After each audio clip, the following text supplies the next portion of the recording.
Stop. Before you try to break another habit, you need to hear this one sentence, because everything you've been taught about habits is wrong. You probably failed at breaking a habit before, maybe multiple times, and every time, you told yourself the same story. I just don't have enough discipline. But here's what no one tells you. Discipline has nothing to do with it, not even a little. And I'm going to prove it to you in the next 5 minutes.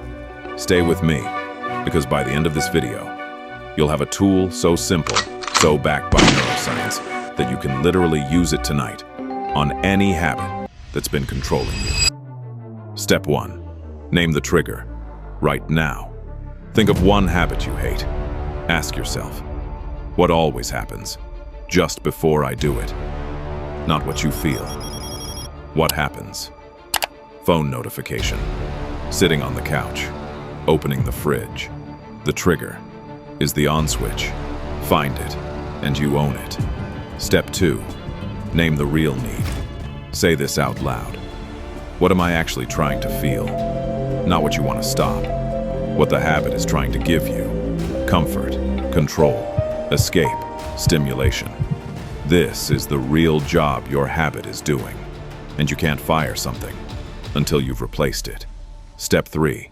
Design a 10-second interrupt. You don't need a 30-day challenge. You need a 10-second pause. When the trigger hits, say, I see you, I know what you want, and I'm choosing something better. That's it. That interruption collapses the automatic loop.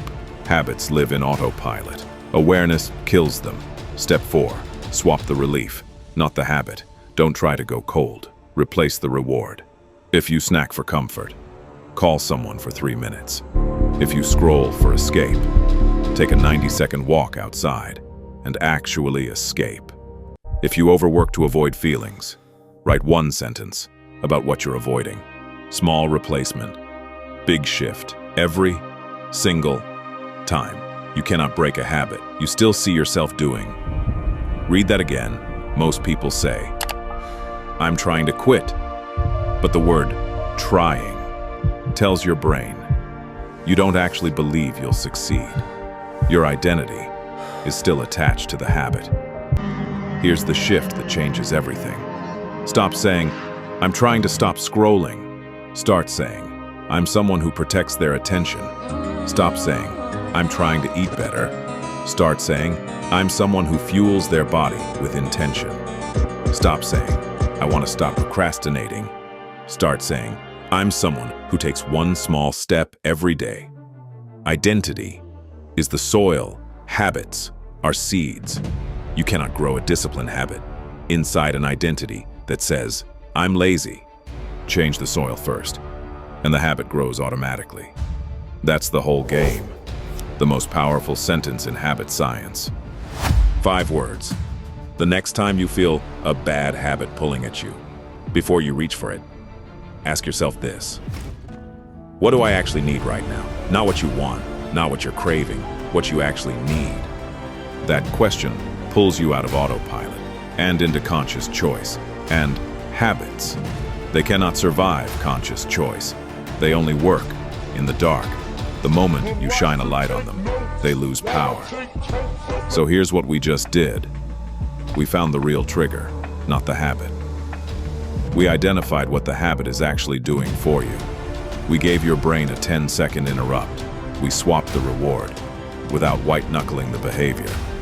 And we rebuilt the identity that makes the new habit automatic. That's the whole system. 5 minutes, and you can start tonight. You don't need more discipline. You need a better design. One action for you right now. Pick one habit. Write down its trigger. Write down what it's actually giving you. And pick one replacement reward. You can try in the next 24 hours. That's it. One swap. Identity sentence. That's how this year changes. If this hit different, share it with one person who needs it. Because the best time to break a habit is always right now. Stay silent, stay focused, and let your success make the noise.